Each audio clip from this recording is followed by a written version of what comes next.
السلام علیکم ورحمۃ اللہ وبرکاتہ حامدن و مصلیًا اما بعد۔ محترم سامعین و ناظرین، آج کے درس میں حج اور عمرے میں اگر کسی سے غلطی ہو جائے تو اس پر فدیہ یعنی دم اس کے مسائل کا ذکر ہوگا۔ بعض اعمال ایسے ہیں حج یا عمرے میں جن کا کرنا ہر حاجی یا عمرہ کرنے والے کے لیے منع ہے۔ اب اگر وہ ان منع کردہ چیزوں کو کبھی انجام دیتا ہے، توڑ دیتا ہے، پابندیوں کا احترام نہیں کرتا ہے، تو ایسے شخص پر دم واجب ہے، جس کو فدیہ کہا جاتا ہے، فدیے کے مسائل۔ تو ایسی صورت میں شریعت کے جو احکام ہیں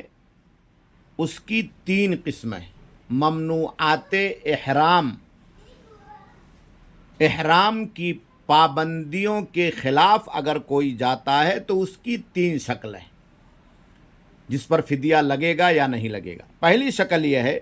کہ آدمی بلا کسی عذر کے کسی ممنوع یا جس چیز پر شریعت نے پابندی لگائی ہے اس کا ارتکاب کرتا ہے، کوئی عذر نہیں ہے، بلا عذر کے اس کام کو انجام دیتا ہے، یعنی تعمدن، جان بوجھ کر۔ تو ایسی صورت میں اس آدمی پر گناہ بھی ہے اور فدیہ یعنی دم بھی ہے۔ دم کا ذکر ابھی آئے گا کہ دم میں کیا کیا دینا ہے۔ دوسری شکل یہ ہے کہ آدمی ضرورت کی وجہ سے، مجبوری کی وجہ سے کوئی پابندی چھوڑ دے، کسی ممنوع چیز کا ارتکاب کر لے، جیسے بیمار ہو گیا، بیماری کی وجہ سے سر مڈوا لے، یا بہت زیادہ سردی ہے تو سلے ہوئے کپڑے وغیرہ پہن لے، یا اس طرح کی کوئی چیز طبی اعتبار سے اس کے لیے کوئی چیز بتائی گئی، تو ایسی صورت میں ضرورت اور مجبوری کے تحت اس پابندی کو توڑنا تو جائز ہے، یعنی سلے ہوئے کپڑے پہن لینا، سر مڈا لینا، یہ جائز تو ہے، لیکن اس پر فدیہ ہے، فدیہ دینا پڑے گا، دم دینا پڑے گا۔ اور تیسری شکل یہ ہے کہ بھول چوک سے، لا علمی کی بنیاد پر یا کسی کی زبردستی کی وجہ سے کسی ممنوع چیز کا، اکراہ جسے کہتے ہیں، کوئی ظالم بادشاہ ہے یا اس طرح کی چیزیں ہیں، تو کسی ممنوع چیز کا ارتکاب کر لے، جسے بھول کر کے حالت احرام میں احرام کے کپڑے سے سر ڈھانپ لے، یا بھول چوک کر کے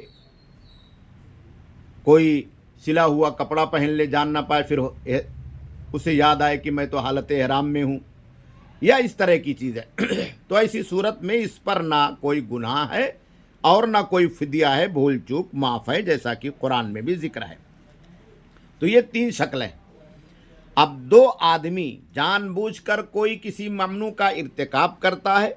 یا کسی ضرورت یا مجبوری کے تحت کسی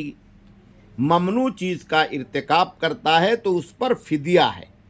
اور فدیے کی 2 شکلیں ہیں۔ ایک دم یعنی ایک بکری جو حدود حرم میں ذبح کی جائے گی، اور اس کا گوشت وہاں کے فقراء اور مساکین میں تقسیم کیا جائے گا۔ اس کا گوشت کھانا دم دینے والے کے لیے درست نہیں، یعنی ایک بکری ذبح کر کے فقراء اور مساکین میں تقسیم کر دے، اور اگر اس کی طاقت نہ ہو تو 6 مسکینوں کو ایک وقت کا کھانا کھلا دے۔ اب بکری دم نہیں دے سکتا، پیسے بھی نہیں ہیں، وہاں خرید بھی نہیں سکتا، تو 6 مسکینوں کے لیے کوئی کھانا خرید کے کھلا دے، اور اگر اس کی بھی طاقت نہیں ہے تو 3 دن کا روزہ رکھ لے، چاہے لگاتار رکھ لے یا ناغا کر کے رکھ لے، تو کوئی حرج نہیں۔ تو یہ دم ہے۔ تو خاص طور پر حالت احرام میں جو پابندیاں ہیں انہی کے اوپر یہ چیز واجب ہوتی ہے، تو ایسی صورت میں اسے دم یا فدیہ دینا پڑے گا۔ یا اسی طرح سے اور بھی چیزیں ہیں جن پر دم واجب ہوتا ہے کسی حج کے واجب کو چھوڑنے کی وجہ سے، تو ایسی صورت میں فدیہ یا دم دینا لازم ہے، جیسے کہ پہلے بتایا جا چکا ہے کہ اگر رکن چھوٹتا ہے، وقوف عرفہ ہے، یا اسی طریقے سے طواف افاضہ ہے، یا اسی طریقے سے صحیح قول کے مطابق صحیح ہے تو حج نہیں ہوگا، اور اگر واجبات چھوٹتے ہیں میقات سے احرام باندھنا، منا میں رات گزارنا، حلق یا تقصیر، جمرات وغیرہ کو کنکری مارنا، حج تمتع اور حج قران کے لیے جو قربانی ہے وہ نہیں کرتا ہے، تو ایسی صورت میں اس کے اوپر بھی دم ہے، مکہ میں ایک بکری ذبح کرنی پڑے گی اور اس کا سارا گوشت وہاں کے فقراء اور مساکین میں تقسیم کرنا پڑے گا۔ کسی بھی واجب کو چھوڑنے کی وجہ سے بھی دم واجب ہے، تو ہمیں اور آپ کو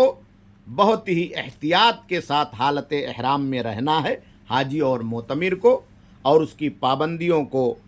سنت سمجھ کر کے قبول کرنا ہے، اللہ کا حکم سمجھ کر کے قبول کرنا ہے، اور بد احتیاطی سے کام نہیں لینا ہے۔ اور اگر کوئی ضرورت پیش آ جائے، اس طرح کا عمل ہو جائے، تو ایمانداری کے ساتھ آدمی فدیہ دے دے۔ اللہ سے دعا ہے کہ اللہ تعالیٰ لوگوں کو حج بیت اللہ اور زیارت حرمین کی سعادت نصیب فرمائے، اور تمام لوگوں کو حج مبرور کرنے کی توفیق عطا فرمائے، ان کے حج اور عبادت کو قبول فرمائے۔ والسلام علیکم ورحمۃ اللہ وبرکاتہ۔